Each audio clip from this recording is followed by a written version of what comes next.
All right, Brian, on part two of today's show here on the Irish Breakdown podcast brought to you by FanDuel, we are talking Notre Dame keys to victory over Texas A&M.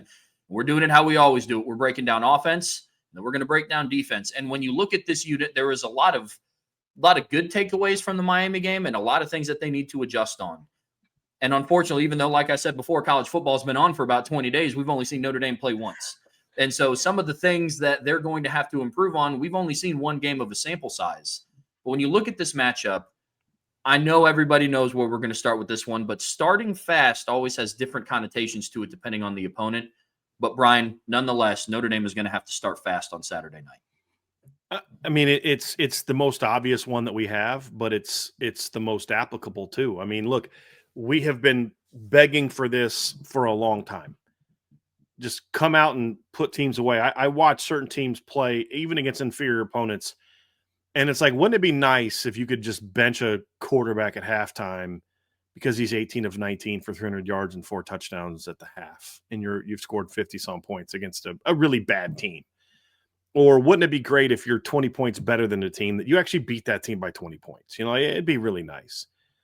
And last year, you know, Notre Dame had their moments like that. Like the Purdue game was over at halftime, but there were a lot of games where, like Florida State game, you're like, dude, why are they letting this terrible team hang around? Stanford game, why are they letting this terrible team hang around? And then obviously they start blowing them out in the third quarter. But it's just kind of like, I want to see this team come out and find a way to establish some early momentum on offense. And I would say this has been primarily in the past couple of years a offensive problem. There have been moments where the defense will kind of start slow, but it hasn't been often. I mean, I didn't think they were great coming out of the gate against Georgia Tech last year. They weren't great on that first series against Stanford.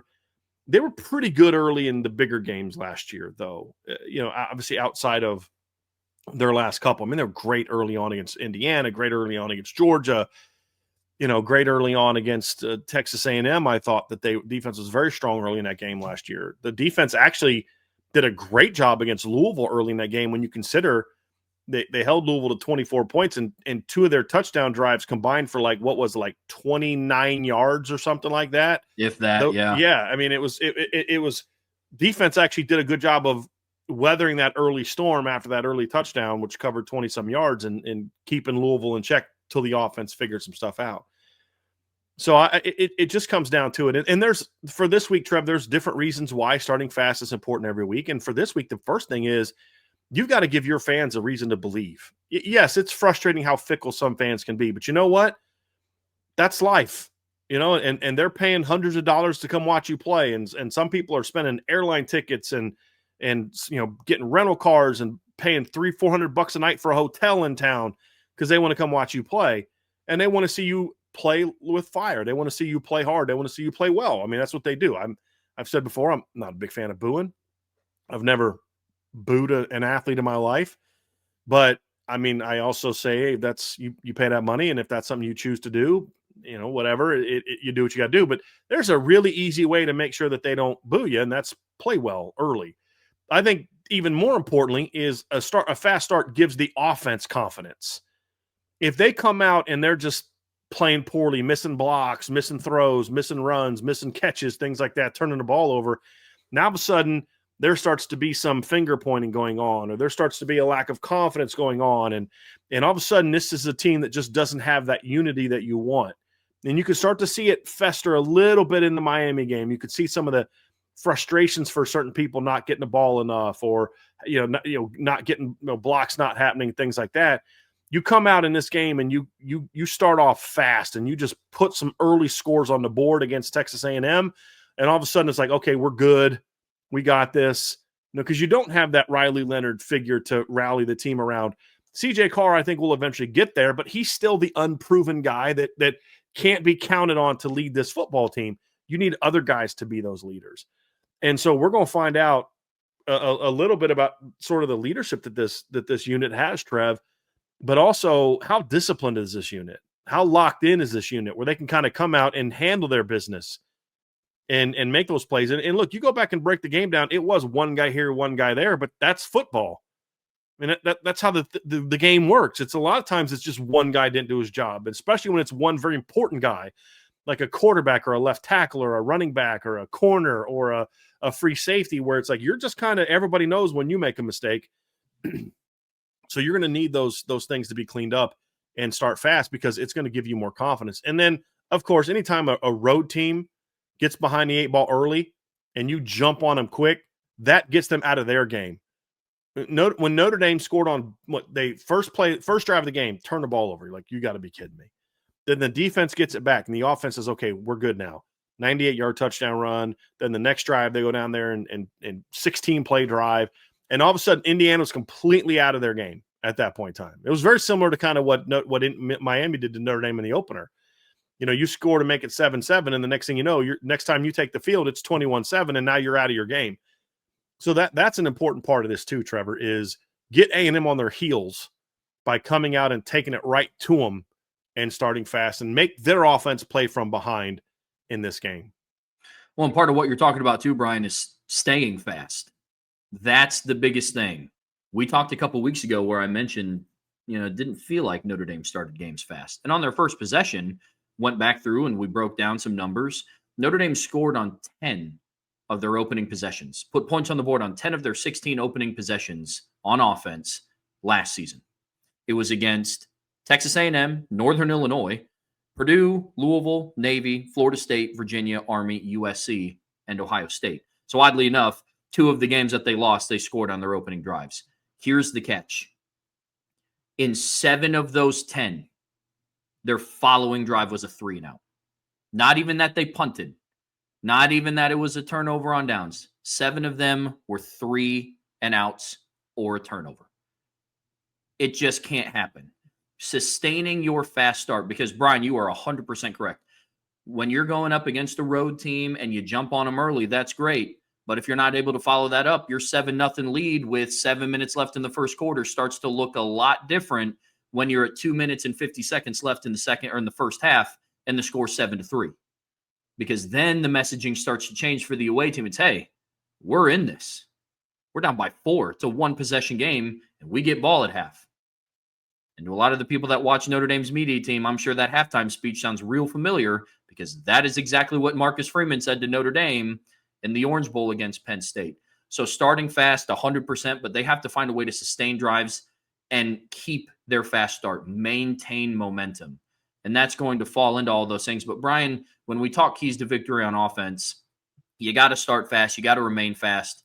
But then we take it to another level. How do you do that? How do you do that? And that leads us into key number 2, Brian. Yeah, and I love that point, Trevor, about the starting fast part too, because, I think that there are so many things that go into it. It's not just a theoretical start fast. Well, why did you start fast? And that's where a lot of these other keys are going to be. And the first one is, in this specific game, this is unique to Texas A&M. I felt like Notre Dame got real stagnant in the opener. And so it's like, don't be stagnant. And here's what I mean by that. I'm sure there's a lot of valid reasons why they didn't use a lot of motion in the game. There wasn't a lot of tricky movement. There wasn't a lot of shift here, move to there. There was very little of that. The motions that they did were easy to kind of react to. They didn't really do anything to expose what the defense did. They were just kind of like about getting the tight end and the proper leverage to go make a block. There wasn't a lot of that. And then on top of that, they went real slow. So we weren't seeing the ball get snapped with any kind of urgency. And what that does is, when you don't really do any threatening motions, it allows, and then you don't snap the ball with any kind of pace, it allows the defense to get set. It allows the defense to then get calls in. You're looking to the sideline, making your check. Then you go back. Well, guess who else is communicating to their defense? It's the coaches on the other team. And so to me, it was frustrating to watch them not do anything to put a Miami team learning a brand new system in any kind of pre-snap binds, pre-snap tough situations. That really frustrated me. I don't want to see that again. I mean, I thought Miami did a pretty good job of using movement to get guys free. And I want to see Notre Dame do some of that in this game. And I'm not just talking about like take your Z from one side to the other side. Like, that's obviously part of motion. That there's keys that you can learn from that, but it's also about, doing things that are going to force them to communicate and make quick decisions. I've pointed out time and time again on the show how something as simple as a quick stack motion or a motion across where you get into a stack position and then invert the snap can create a lot of problems. And we saw that plenty of times last year where it allowed guys to kind of get free, whether we're talking about, the Purdue game. We saw this against Louisville. There's plenty of instances where this happened. And I want to see more of that from Notre Dame in this game. Have more and if you don't want to motion a bunch, then go with more pace. I'm not saying go up tempo, but play with more pace. Get up, get lined up, hustle up to the line, get lined up, get your calls, and go. Get them on their heels, attack. And I just felt like there was way too much. Everything just was going slow on Sunday night against Miami. And what I mean slow is not like a bunch of slow athletes were out there. There just was no urgency from the offense and how they lined up and how they did their motions and when they snapped the ball, there was no urgency after the snap. That's got to get fixed. And I think the game plan can have a lot to do with that. The game plan and how you kind of get guys moving and get guys going early can kind of have an impact on what's the tempo and the pace that they play at. And so I need to see more of that from them in this game, Trevor. And if they can do that, I think they'll be able to get this thing going. I mean, because at the end of the day, I still think Notre Dame's got the better players than Texas A&M. And I think especially true on this side of the ball. There's a closer matchup, in my opinion, on the other side of the ball, where you could argue A&M's talent on offense is as good as Notre Dame's talent on defense. It's at least arguable. I don't think that's really arguable in this particular matchup. I don't think Texas A&M's defensive talent is as good as Notre Dame's offensive talent. If Notre Dame's offensive talent, however, plays like they did in the opener, then you make it a little bit easier for them to defend you. And so that's a big key for me is just don't be stagnant. And it's similar to, like last week's get them on their heels, go at them, be aggressive. It all kind of is summed up in the whole don't be stagnant. It's about being aggressive, playing fast, using motion, getting them off center, make them communicate. All those things kind of fall into this key of don't be stagnant. That's something I absolutely want to see from the offense early in this game. Oh, couldn't agree more. It goes back to the conversation that we had yesterday, Brian, about on paper, these matchups favor Notre Dame. You break it down by position group. You look on paper at Notre Dame's offensive line, they should win the matchup against Texas A&M's D-line. You look at the matchups between tight ends and running backs and their linebackers and safeties, and that matchup favors Notre Dame. Same thing with the cornerback position and the wide receiver position. But at the end of the day, I'm with you. You need more movement. You got to put yourself into favorable matchups in the run game and in the pass game. But you're not going to be able to do that unless your offensive line handles business up front. And that might be, especially after the Miami game, that might be the most obvious one to some watching in the chat right now. But Notre Dame can have C.J. Carr and Malachi Fields and Jaden Greathouse and Jeremiah Love and J.D. Price. But like we saw against Miami, if your offensive line isn't able to hold their own against a productive and a good defensive line at Texas A&M, then you're going to run into a lot of the same issues that you ran into on Sunday, August 31st. Offensive line play has to get better, and it starts here. And this is one of those keys to victory that if it doesn't perform well, these are going to be one of them that will carry over into weeks and weeks and weeks and weeks if it doesn't get fixed. Because you can fix utilizing motion. You can fix, hey, there's things that we can adjust schematically to put ourselves into more favorable matchups. But if the offensive line doesn't handle their business up front, that's going to be an issue that will have to get fixed with personnel changes, schematic changes, you name it, anything under the sun. But that is such a huge key to victory in this game, Brian.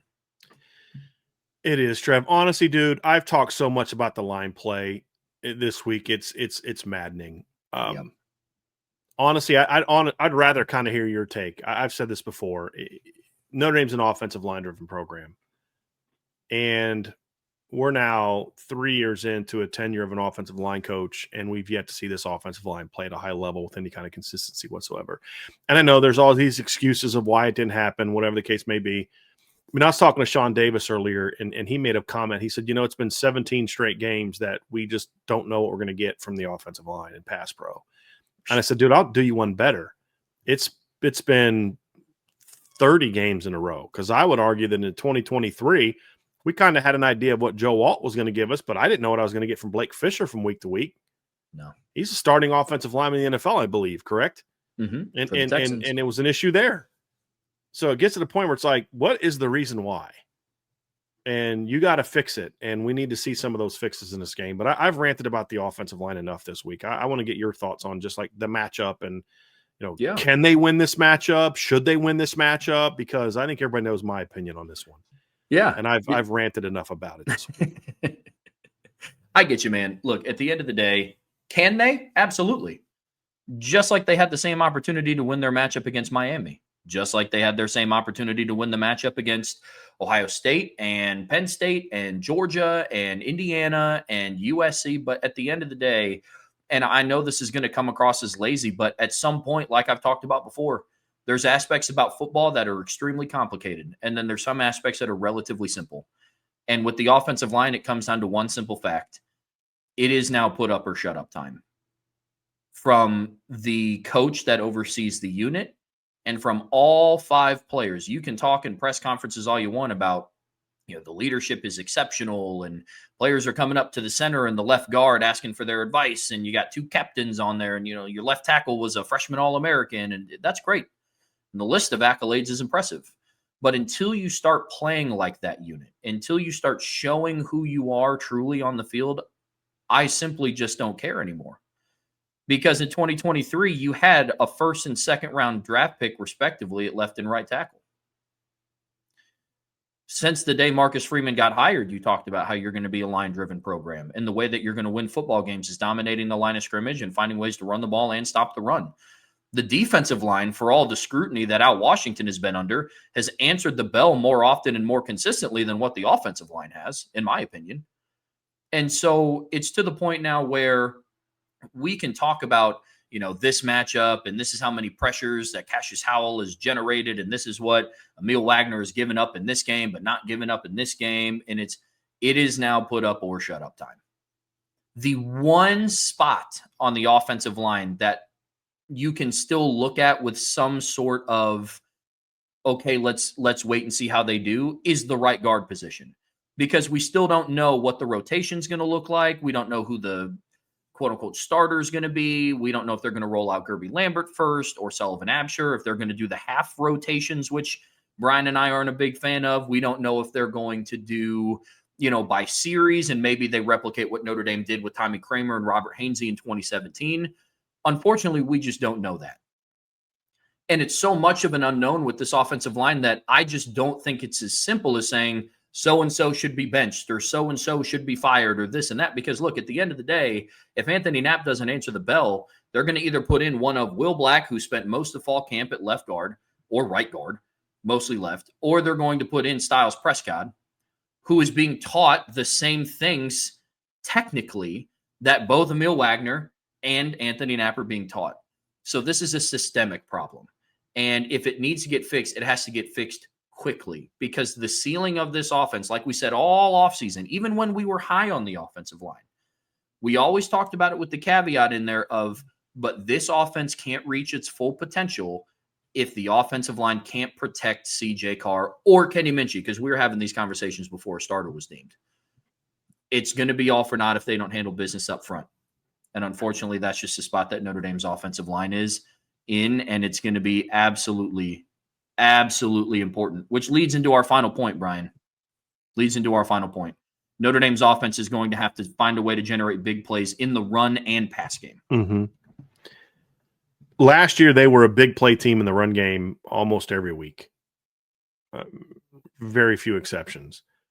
This year, obviously, we saw the one big run from Jadarian Price. Outside of that, your next biggest run was 14 yards. I mean, I think back to the A&M game last year, Jeremiah Love basically had 2 20-yard runs in the final drive alone, and a 19 and a 21-yarder to ice it. You had a play earlier in the game where Jadarian Price runs for, I think, 37 yards. It gets called back, and so they take him out, put Jeremiah Love in, and then he goes outside zone for 29 yards. And then later in the game, Jadarian busts a 47-yard touchdown run. Notre Dame's, they were, I think, sub 50% in run game efficiency in that against A&M last year. Sub 50%, which is not good at all. And yet still won the game. Why? Because they just ripped off some big plays. But the thing that hurt Notre Dame last year as a whole was there wasn't enough big plays in the pass game. Well, we saw a couple of those against Miami. One of them was a busted coverage. So I take that with somewhat of a grain of salt in that you can't assume it's going to happen every week.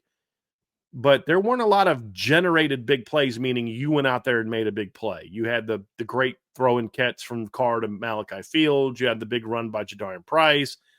Outside of that, it just wasn't there. This is who you are. When you have Jeremiah Love, when you have Jadarian Price, when you have Malachi Fields, when you have Jaden Greathouse, when you have Jordan Faison, you have Eli Raridan, and you've got to make more big plays. And you're going to need some chunk plays. Do they need to have like 5 or 6? No, they don't need like 5 or 6, but they definitely need to be able to make some big plays. And you're going against a defense in Texas A&M that has given up big plays this year. They've already given up in 2 games against Texas San Antonio and Utah State. They've given up 4 plays of 30 yards or more already. So it's an area where they're vulnerable. You've got to take advantage of it. And then there was others, like they had a UTSA had an early 3rd and 10. They popped a draw or popped a little quick counter play and gashed them for 20 yards. Like, you've got to have those opportunities against Texas A&M. You've got to be able to make those plays. You've got to do some things. You can't. This defense is to me good enough to where if you're going to methodically go 10 plus plays and put these long drives together, I don't know that you're going to be able to do that against this defense. You can have a couple of those, but then you're going to need a couple other scoring drives that are set up by the fact that you ripped off a 50-yarder or a 40-yarder or something like that. And so big plays are going to also have to be a part of what they're doing in this game, Trev. I need to see that. It doesn't have to be one like both in this game. If like they all come in the pass game, A&M's just fully committed to stopping the run, and Notre Dame, hits a 40-yard bomb, from Carr to somebody, and then they hit a little slant run to Jaden Greathouse, and he makes some people miss. And he gains 30 yards. And then Jeremiah Love gets a wheel route out of the backfield for 40 yards. And then, they run hit an overthrow to Malachi Fields for a big play or something like that, and over route, okay, fine. That was there in the pass game because they were so committed to the run game. But, if you hit one big play early and A&M backs off and then the rest of them are in your run game, that's fine. As long as it's not, they're only in one side of the ball because you're not playing well on the other side. Then I can live with that. But either way, big plays are going to be part of it. Ideally, if you're really cooking, they're going to be run and pass. But as long as they're happening, I'd say at least 3. I think you need at least 3 plays of 30-plus yards in this game to really kind of have the success you're going to have. No, I agree. The offense is going to have to find a way to be more explosive. Last thing that I'll add, I think one of the ways to do that, to generate more of an explosive offense, is you're going to have to utilize your personnel a little bit differently than what you did in week 1 as well. There were some things walking away that I just don't simply have answers to. And I wish I could give them, but as we both know, if we knew everything, we'd be a lot less stressed when it comes to Saturday night. But I look at what this unit did on offense, and I look at how some of the personnel was used. It's still a question mark to me why you brought in Will Pauling on the goal line and line him up in a bunch formation and ask him to block. I find it hard to believe. End, right. Yep. I find it hard to believe that a tight end isn't able to do that, whether it's Ty Washington or Jack Larson or Justin Fisher or Henry Garrity, or that's going to have to get fixed. I understand that he fumbled and CJ Carr recovered it. But after Jadarian Price had 45 of your 68 yards on your touchdown drive, first touchdown drive of the game, he proceeded to not touch the ball again. There are just some things that I need to understand what gets figured out. And that's just going to be one of the things that happens on Saturday, and we're going to find it out all together. But I think in order for all of those things to happen, I think you have to utilize your personnel in the right way. If you want to generate big plays, if you want to sustain drives on offense, you got to put your players in a position to win. And asking Will Pauling to block Akeem Mesidor on the end is just not the way to have success in the goal line. It just isn't. I think kind of building on that, I think that's a great point, Trevor. I did not feel like who besides Jordan Faison were you really forcing the ball to against Miami.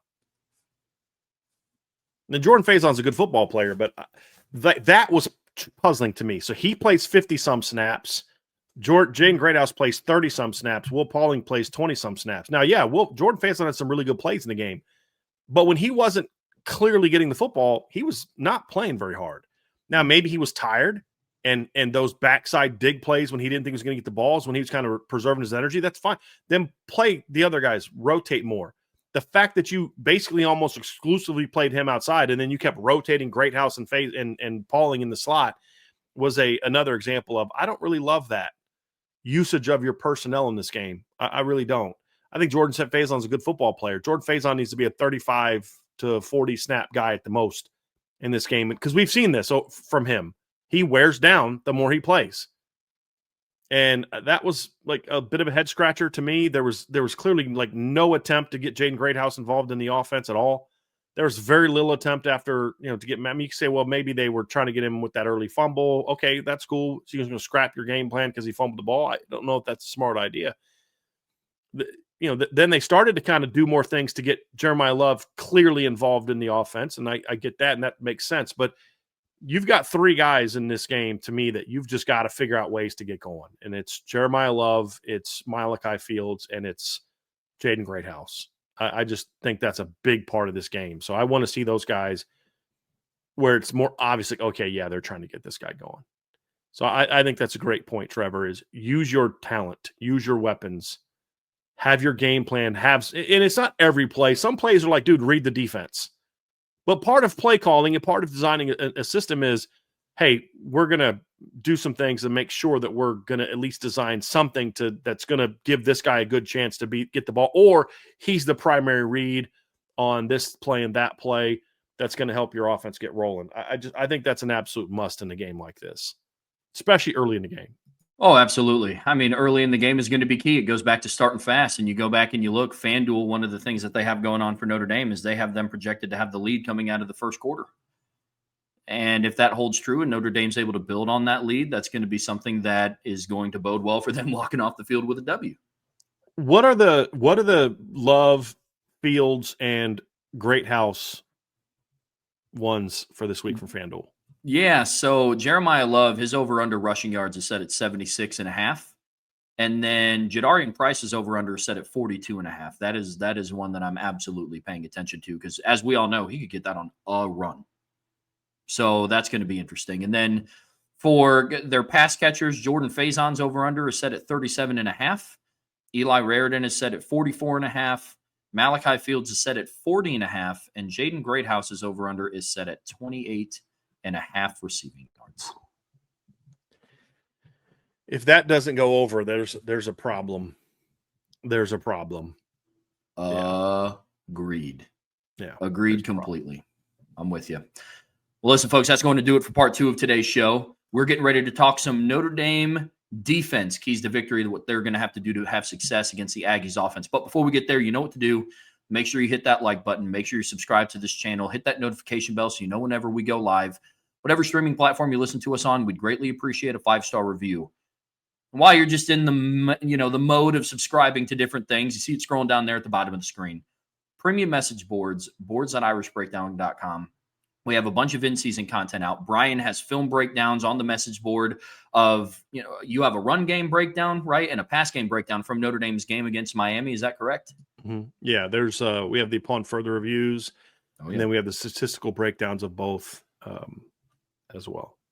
So make sure that you're checking that out. Champions Lounge at the premium message boards at boards.irishbreakdown.com.